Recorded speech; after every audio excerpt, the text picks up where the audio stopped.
Bom dia, mais um dia podendo meditar na palavra do Senhor. Hoje nós estaremos meditando em Lucas 5, versículo do 1 até o 11. Uma palavra basta, ou uma só palavra basta. Bom dia, pastor Carlão. Bom dia, Vicky. Tudo bem? Bom dia, Juan. Bom dia, Maria. Estou muito feliz e queria estar nesse momento orando com você para que o Senhor fale aos nossos corações nesses minutos que estaremos juntos. Vamos orar? Deus amado, Deus santo, Deus glorioso, obrigado, Senhor. Obrigado pelo teu amor, obrigado pela tua infinita misericórdia. Nós te agradecemos podermos estar aqui diante da tua palavra. E te pedimos nessa manhã que fale conosco, Senhor. Nós já louvamos a Ti, já tivemos um tempo de te adorar com louvores, e agora queremos te adorar com a Tua palavra, entendendo, buscando, escutar do Teu Espírito. Fala conosco, usa a minha vida para falar com os meus irmãos e comigo mesmo. Nós te agradecemos em nome de Jesus. Amém. Amém, irmãos? Muito bom. Cris, amém, tá aí. Muito bom. Vini, Deus abençoe. José, graças a Deus, graças a Deus. Se você tem a sua Bíblia, eu gostaria que você puder, abra em Lucas capítulo 5. Lucas capítulo 5, o versículo é o versículo do 1 ao 11, e nós iremos ler. Um certo dia, Jesus estava no lago de Genezaré e uma multidão o comprimia de todos os lados para ouvir a palavra de Deus. Viu à beira do lago 2 barcos, deixado ali pelos pescadores, que estavam lavando as suas redes. Entrou num dos barcos que pertencia a Simão, e pediu que o afastasse um pouco da praia. Então sentou-se e do barco ensinava ao povo. Tendo acabado de falar, disse a Simão: vá para onde as águas são mais profundas, e a todos lancem as redes para a pesca. Simão respondeu: mestre, esforçamo-nos a noite toda e não pegamos nada. Mas porque és tu que está dizendo isso, vou lançar as redes. Quando fizeram, pegaram tal quantidade de peixe que as redes começaram a rasgar-se. Então, fizeram sinal aos outros companheiros no outro barco para que viessem ajudá-los. E eles vieram e encheram os barcos a ponto de quase começarem a afundar. Quando Simão Pedro viu, prostrou-se aos pés de Jesus e disse: afasta-se de mim, Senhor, porque eu sou um pecador. Pois eles e todos os seus companheiros estavam perplexos com a pesca que haviam feito. Como também Tiago e João, os filhos de Zebedeu, sócios de Simão. Então Jesus disse a Simão: não tenha medo. De agora em diante você será pescador de homens. Eles então arrastaram os barcos para a praia, deixaram tudo e o seguiram. Bom dia, pastor Francisco. Bom dia, Val. Bom dia, Nanda. Bom dia, Vega. Que Deus abençoe a vida de vocês. Uma só palavra basta. Acabamos de meditar, de ler, Lucas, do versículo 5 do 1 ao 11, que fala aqui sobre uma pesca maravilhosa. Bem, eu gosto muito dessa passagem e eu queria compartilhar algo com vocês. Em 1986, um barco da época de Jesus ele foi encontrado. E esse barco ele tinha por volta de 8 metros de comprimento, ele tinha largura ali por volta de 2,3 metros, né? E a profundidade dele é em torno de 1,40 m. Bem, ele cabia dentro dele, esse barco da época de Jesus, em torno de 1 tonelada. Só para a gente entender aqui o que estava acontecendo nesse contexto da pesca maravilhosa. Bom dia, Gabs. Então, o que aconteceu?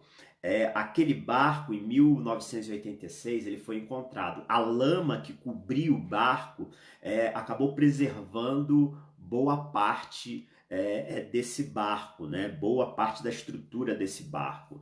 E foi encontrado no noroeste ali do Mar da Galileia, ou da onde passa essa passagem, fala que Lago de Genezaré, ou também pode ser chamado de Mar de Tiberíades ou Lago de Tiberíades. Então, esses três nomes, Mar da Galileia, Lago de Tiberíades, Mar de Tiberíades ou Mar de Genezaré, eles falam da mesma porção de água.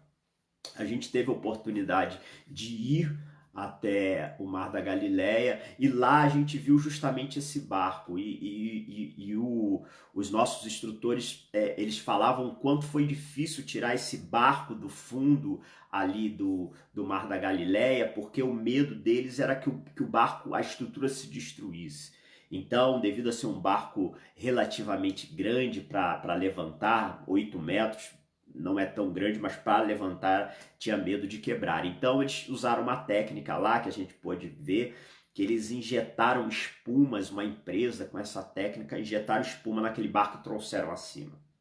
Bem, mas por que falar isso com vocês? Bom dia, Rodrigo, muito bom ver vocês aqui.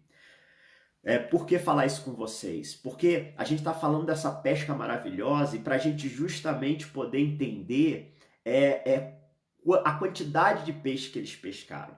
Vamos pensar junto comigo. Eles ali, eles podiam, tinha uma carga de 1 tonelada. Mas quando eles colocavam 5 tripulantes dentro daquele barco, sobravam aí 500 quilos. Beleza, sobravam 500 quilos. Agora pensa comigo. 500 quilos que eles poderiam colocar de peixe.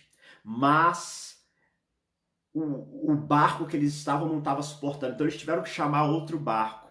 E aí quando chama outro barco, no versículo 7, fala assim, encheram ambos os barcos a ponto de começarem a afundar. Então um barco só não deu porque não suportava. Eles chamaram outro barco, e aqui eu estou considerando que eles têm 5 da tripulação, contando 100 quilos para cada um em média. Nós vamos ter aí mais 500, então 2 barcos com 500 para suportar de pesca, a gente teria 1 tonelada.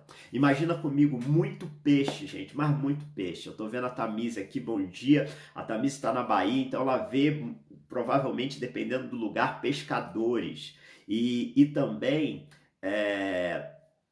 muitas pessoas ali, elas viam muitas pescas como essa. Só que aquela pesca ali deu um boom na vida deles, porque o Pedro era alguém muito experiente em pesca. Mas qual foi a reação de Pedro? No versículo 8 mostra a reação de Pedro. Quando Simão Pedro viu isso, prostrou-se aos pés de Jesus e disse, afasta-se de mim, Senhor, porque eu sou um homem pecador. E não diferente de Pedro, também os outros pescadores no versículo 9 reagiram assim, pois ele e todos os seus companheiros estavam perplexos com a pesca que havia feito. Irmãos, deixa eu falar uma coisa para vocês. Eu fico imaginando, sabe?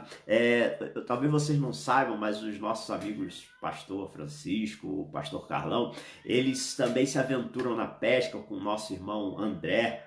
Tem até o nome do irmão do discípulo lá, irmão de Pedro. E eles vão pescar. E aí quando eles voltam, eles me contam, né, que normalmente eu não sou tanto de pesca assim, mas eles vão pescar, e aí quando eles pescam, aí eles mostram as fotos, aí cada um vai me contando como foi a história, como foi o peixe e tal, e aí poxa, olha que peixe grande, sabe? Peixe grande. Aí eu vou vendo aqueles peixes grandões dele que eles pescaram.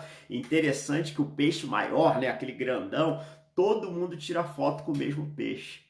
Então, eles já voltaram para casa muitas vezes triste porque não conseguiram pescar, mas muitas vezes quando eles vão para a pesca, eu já tive a oportunidade de estar podendo comer o peixe que eles pescaram. Então, vamos supor, eles vão em 4 pessoas. Se ali eles conseguirem, vamos colocar assim, 100 quilos de peixe. Cada um vai levar 25 quilos de peixe para casa. Eu não sei se eles já conseguiram, depois eu vou perguntar para eles, chegar a pescar 100 quilos de peixe. Mas acredito que de repente não, mas de repente pescaram 50, cada um leva 10 quilos. Eu posso comprovar que eu já comi o peixe que eles pescaram. Agora, pensa comigo uma coisa. Pensa comigo uma coisa. Alguém vendo não 100 quilos de peixe, alguém vendo não 200 quilos de peixe, nós estamos falando aqui de 1 tonelada numa só pesca. Eu não estou falando aqui desses grandes barcos que nós conhecemos hoje, eu estou falando de um barco relativamente pequeno, 8 metros, com 2 metros de largura. E de repente aqueles pescadores nunca tinham visto isso. Bom dia Leia, Raquel. E aí de repente eles pescam 1 tonelada de peixe. Olha que loucura, gente, olha que loucura. A pergunta que eu vou fazer para a sua vida sobre palavras, sobre maravilhas, eu queria fazer para você. Quais as palavras que você já recebeu para a sua vida? Quais as palavras que você tem na sua memória? Eu gostaria que você fizesse um exercício. Essa semana eu tenho feito isso comigo e com as pessoas. Busque lembrar das palavras que Deus lançou sobre a sua vida. Qual delas já se cumpriram? Qual delas se cumpriram em parte? Qual delas ainda não se cumpriram? Traga a memória, é muito bom, né? A gente está diante de pessoas em que elas veem potencial, elas veem o dom em nós que nós mesmos não percebemos. Eu não sei você, mas eu gosto muito disso. As pessoas olham e veem potencial em alguém em que nós não vemos. Às vezes olham em nós e veem potencial em nós. Deixa eu falar uma coisa. Jesus era alguém que via o melhor das pessoas. Até as pessoas que, sabe, nós poderíamos jogar como as piores. Jesus olha para elas, porque ele olha o futuro, ele olha o que ele está sonhando com elas. E aí ele dá uma palavra sobre a vida dessas pessoas. Mas deixa eu falar uma coisa, um exemplo muito legal. O pastor Carlão, na última ministração, trouxe um exemplo muito legal sobre as notas libras que eram entregues para os orfanatos. Essas libras, né, a nota inglesa, ela tem o seu valor. Só que essas libras eram notas sujas que eram entregues. Mas ele falou, por causa da autenticação, por causa da assinatura, essas notas não perdiam valor. O pastor Daniel também já compartilhou conosco na igreja, em uma das suas pregações, que ele pegava uma nota, seja de 50 ou de 100 reais, e ele amassava aquela nota, e aí ele chutava, e aí ele falava, você quer essa nota ainda? Você acha que ela tem valor? E as pessoas falam, não, sim, ela tem valor ainda. Então, aí ele jogava no chão, pisava em cima e fazia de tudo com aquela nota ficava suja, amassada. Mas qual a moral dessa história? Aquela nota não perdia o valor dela. Ela não perdia o valor dela porque ela era uma nota autêntica. E da mesma forma, eu acredito que Jesus olha assim para a humanidade. A humanidade muitas vezes pode estar suja, a humanidade muitas vezes pode estar amassada, machucada, ferida, ela pode estar até se metendo com coisas sujas e o seu cheiro não é bom. A humanidade às vezes não cheira bem, mas Jesus consegue olhar para a humanidade e consegue ver valor nessa humanidade. Uma só palavra basta, mas Só que a palavra de Deus, muitas vezes, ela pode nos frustrar. Como assim a palavra de Deus pode nos frustrar? A palavra de Deus pode nos frustrar porque há um conflito entre o que a palavra de Deus quer nos tornar e aquilo que somos. Há um conflito muito grande, por isso a palavra de Deus muitas vezes nos frustra, porque há um conflito entre onde nós estamos e aonde a palavra quer nos levar. Há um conflito entre a maneira que eu faço as coisas e a maneira que a palavra diz que eu devo fazer as coisas. Bem, no versículo 5, Simão respondeu: Mestre, esforçamo-nos a noite toda e não pegamos nada, mas porque tu está dizendo, eu vou lançar a rede. Jesus encoraja Pedro a fazer uma coisa que ele simplesmente não conseguiu. A noite toda ele foi tentando e não conseguiu. Mas Jesus fala com Pedro assim: lança essa rede. A diferença agora é que Pedro estava tentando fazer com as suas próprias forças. A diferença agora é que Pedro não estava com Jesus presente, sim com seus amigos, mas Pedro, de alguma forma, Jesus fala com ele e ele se encoraja a lançar novamente aquela rede. Aqui eu queria que a gente tivesse uma pequena vírgula e um aprendizado para mim e para você.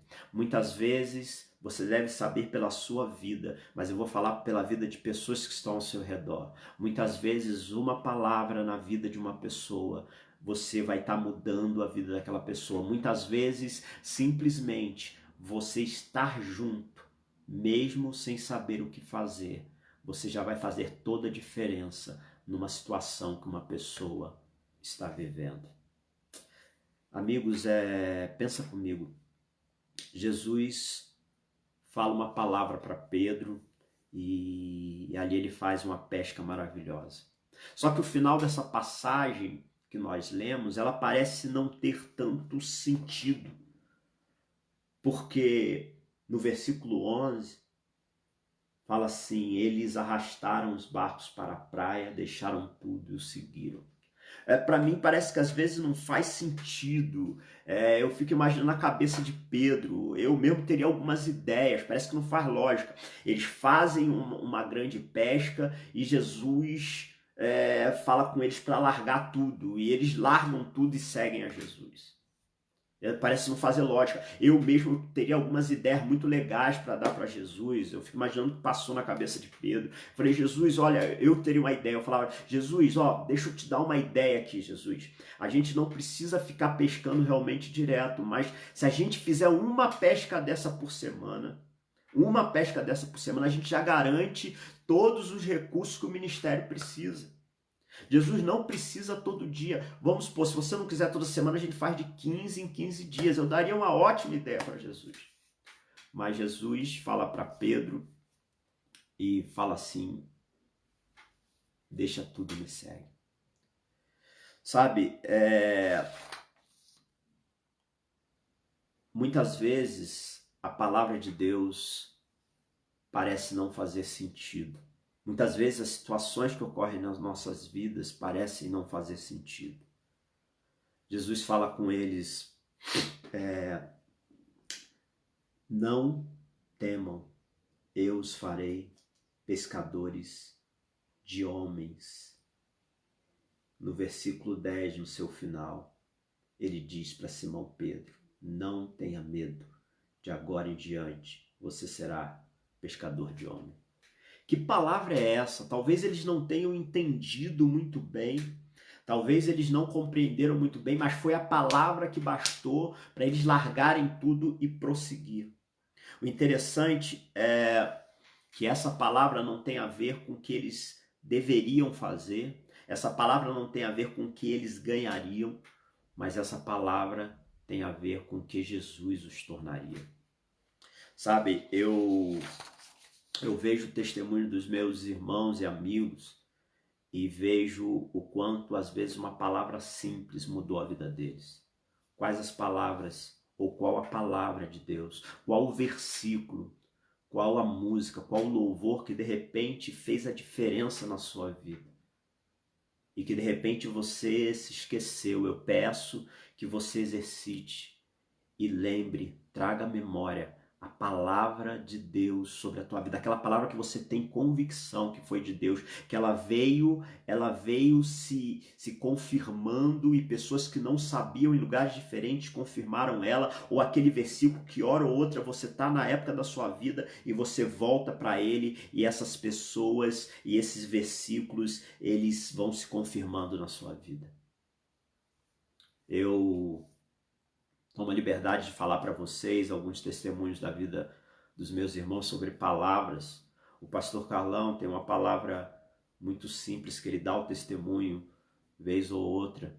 Ele fala que na sua conversão, a palavra que marcou a vida dele e fez ele caminhar por muito tempo foi: filho, você veio.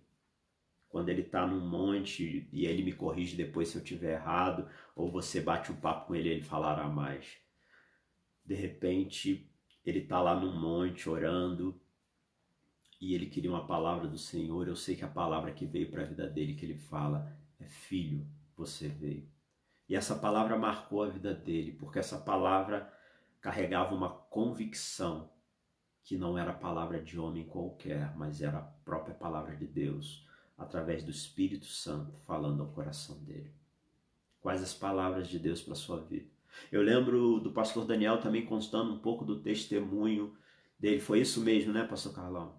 Eu lembro do pastor Daniel contando um pouco do testemunho dele, uma época da vida dele que estava muito complicada, mas muito complicada, ele se questionando sobre Deus falar com a vida dele, e ele vai numa dessas conferências e tinha lá uma pessoa ministrando, e depois foi receber oração, e ele não estava muito acreditando e estava meio que desanimado na fé, e ele entra numa fila.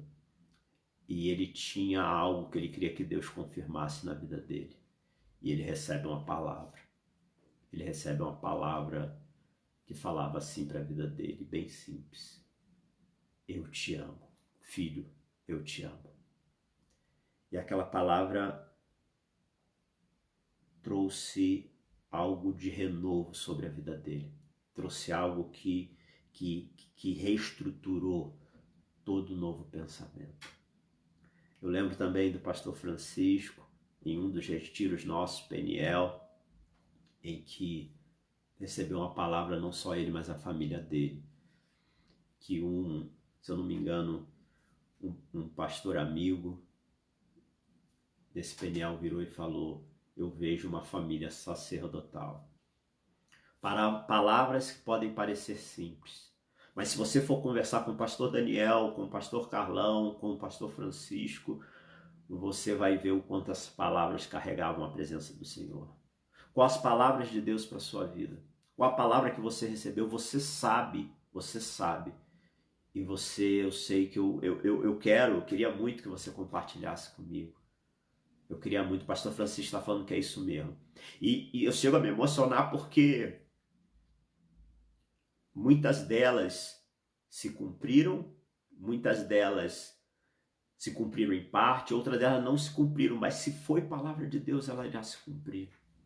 Na minha vida tem uma palavra que é muito simples, na realidade é uma convicção nos nossos corações, que a partir do momento em que eu seguisse a Jesus, eu poderia fazer qualquer coisa, mas o ministério pastoral estaria sempre como a veia principal, como o chamado principal para a minha vida. E isso, por mais que por vezes eu sofri na minha caminhada frustrações, por mais que eu fugi dessa palavra, eu tinha medo dessa palavra, mas eu vejo ela se cumprindo dia após dia. E ela muitas vezes que me renova, e ela muitas vezes que transforma o meu coração em alegria novamente. Basta só uma palavra. Sabe, meus irmãos, a gente, quando se lembra dessa passagem que eu acabei de ler, a gente se lembra justamente da pesca maravilhosa. Eu falei aqui, essa pesca maravilhosa, ela mexe muito comigo realmente. Só que se nós formos ler, essa pesca maravilhosa, ela tem a ver com o chamado dos primeiros discípulos. E quando nós vamos procurar nos outros evangelhos, o único que relata sobre essa pesca maravilhosa é Lucas. Mas todos eles, de alguma forma, relatam o chamado dos discípulos. E tirando João, que não é considerado o evangelho sinótico, depois a gente fala um pouquinho mais sobre isso, não hoje, mas os 3 evangelhos sinóticos, que são Mateus, Marcos e Lucas, eles relatam algo que para eles, nessa passagem, mais até do que a pesca maravilhosa, foi: eu os farei pescadores de homens. O que mais marcou a vida deles, a palavra que mais marcou a vida dele, o acontecimento, não foi a pesca maravilhosa, não foi sobre a tua palavra eu lançarei, não foi.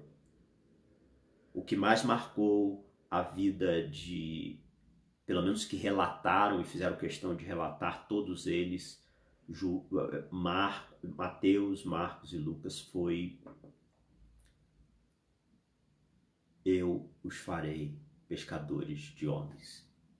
Porque ali Jesus não estava falando do que eles tinham que fazer, do que Jesus ia dar para eles, mas Jesus estava falando naquilo que ele ia transformar eles. Quais as palavras de Deus sobre a sua vida? Se for de Deus, só uma palavra basta. Sabe, a palavra de Deus, ela não é sobre pessoas perfeitas, sabe? E nem para pessoas perfeitas. A palavra de Deus contém histórias de homens imperfeitos e ela é direcionada para pessoas imperfeitas. Jesus é o único perfeito, homem perfeito na Bíblia. 100% Deus, 100% homem.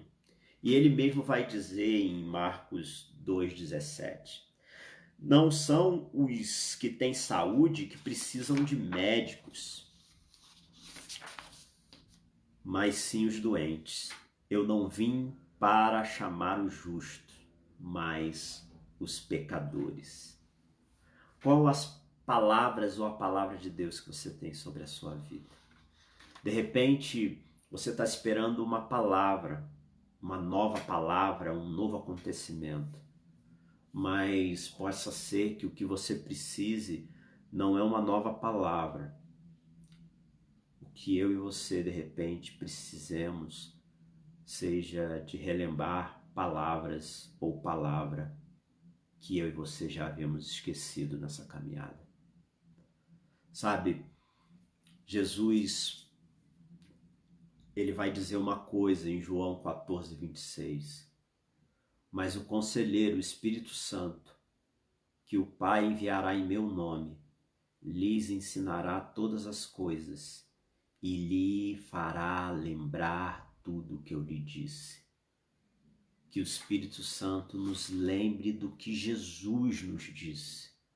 Mais do que nós termos uma palavra nova. Eu tive a oportunidade essa semana de estar junto com online, né, mas junto com um grupo de oração, e palavras maravilhosas ali, pessoas sendo usadas por Deus e falando desse novo tempo, e muito legal. Também não foi diferente ontem com os jovens, fiz questão de passar lá para encorajá-los e também receber palavras de encorajamento deles, e grupos se reunindo online, mas utilizando da multiforme graça de Deus para ser abençoado e abençoar.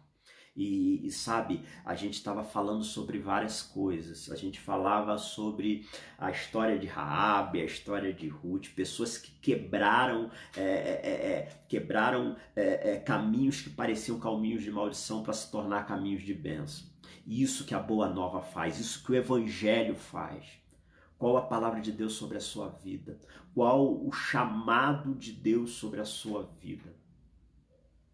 Eu e você, nós somos chamados para receber palavras, sim, que mudam a nossa vida, mas também lançar palavras sobre as pessoas que mudam a vida delas.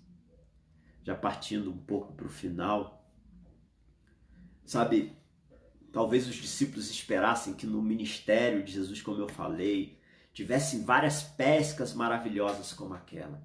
Tivessem, sabe, vários peixes, sabe, que eles pudessem vender e não ter mais problema nenhum com a parte financeira. Eles até sonhavam com aquela pesca de quase 1 tonelada de peixe. Nós vamos vender, nós podemos comprar casas, nós podemos ter uma vida um pouco mais confortável e prosseguir no ministério.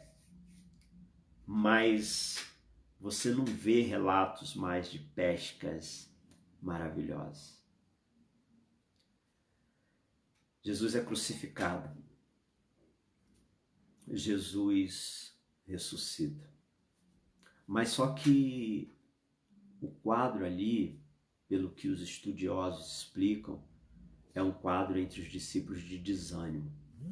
É um quadro de nós perdemos o mestre. Porque a situação, a realidade dele já não é a mesma. Mas João 21, do 1 ao 7, Jesus reaparece para eles. Jesus poderia fazer qualquer coisa. Jesus poderia trazer promessas novas para ele. Jesus poderia fazer um milagre que nunca tinha feito. E aí, sabe o que João 21, 7 relata? Fala assim: depois disso, aparece novamente aos discípulos, à margem do mar de Tiberíades. Foi assim. Estavam juntos Simão, Pedro, Tomé, chamado Dídimo, Natanael, de Caná da Galileia, os filhos de Zebedeu, os 2 outros discípulos. Vou pescar, disse Simão Pedro.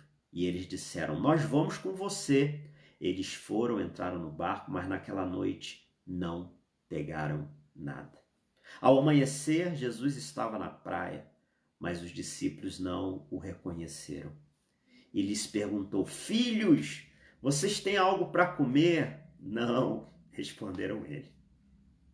E ele disse, lancem a rede do lado direito do barco e vocês encontrarão. Eles lançaram e não conseguiram recolher a rede, tal era a quantidade de peixe. O discípulo que Jesus amava disse a Pedro, é o Senhor. Simão Pedro, ouvindo dizer isso, vestiu a capa, pois havia tirado, e lançou-se no mar. Jesus aparece aos discípulos novamente. Os estudiosos dizem que essa postura dos discípulos de irem pescar, de voltar a fazer o que eles faziam no passado, é uma característica de um desânimo. Eles estão desanimados com o ministério porque perderam Jesus. Eles estão desanimados e de repente enfraquecidos na fé. Então eles voltam a fazer o que se faziam. E Jesus aparece para eles. E como eu falei, ele poderia falar uma palavra nova, ele poderia fazer algo novo, mas ele faz algo que os relembra do momento onde eles foram chamados. Ele faz algo que os relembra da vez que ele falou, eu os transformarei, eu os farei pescadores de homens. Eu não sei você, eu tenho milagres que me encantam na palavra do Senhor, que me encorajam, e ver esses milagres nos encorajam. Sabe, palavras que nos dão ânimo.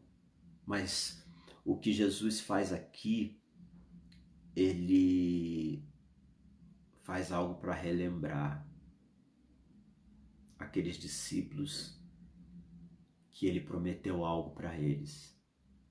Não queria dar para eles, não que iria mandar eles fazer algo, mas que eles o transformaria em pescadores de homens.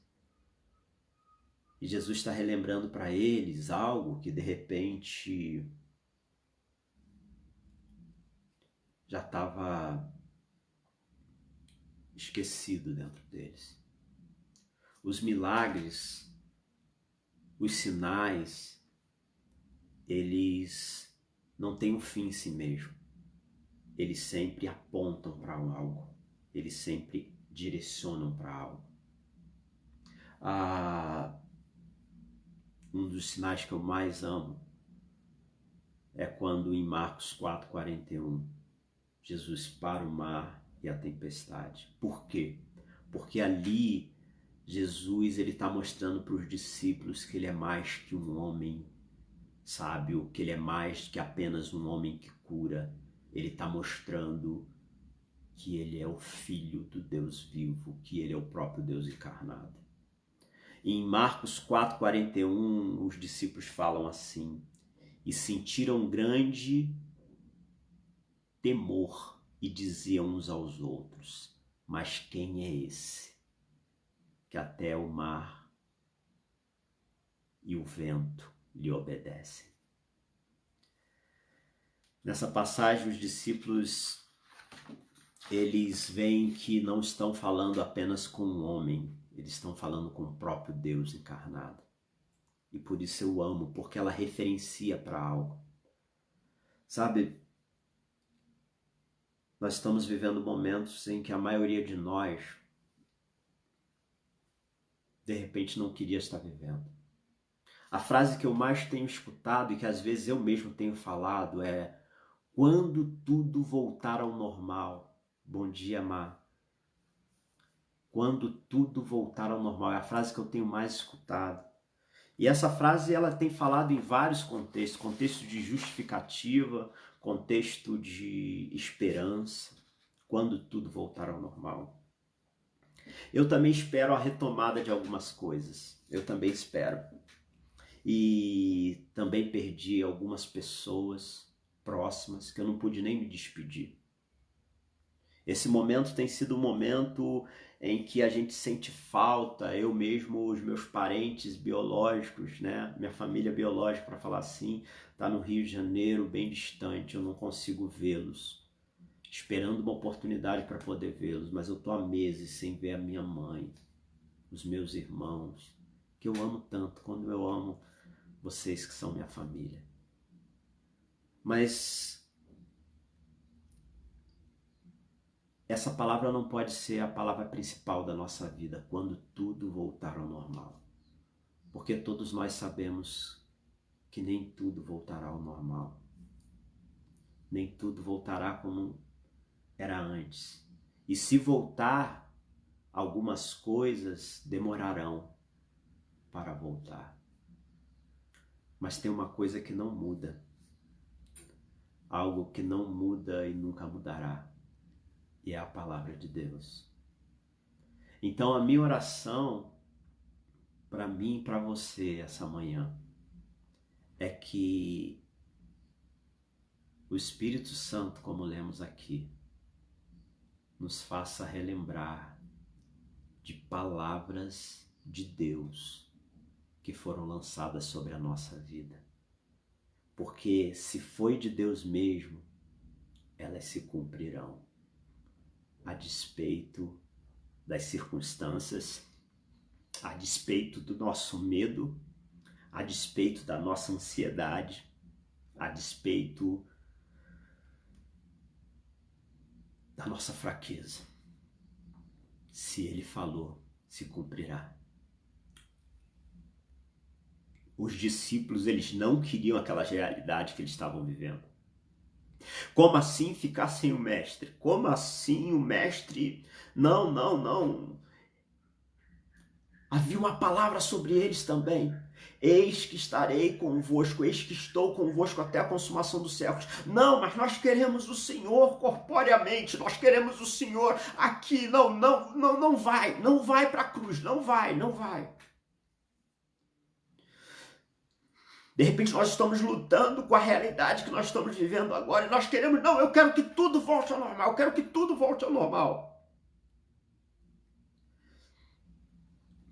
O que Jesus lembra a ele, que a realidade que eles estavam vivendo, de repente não era a que eles queriam viver, mas a palavra de Deus.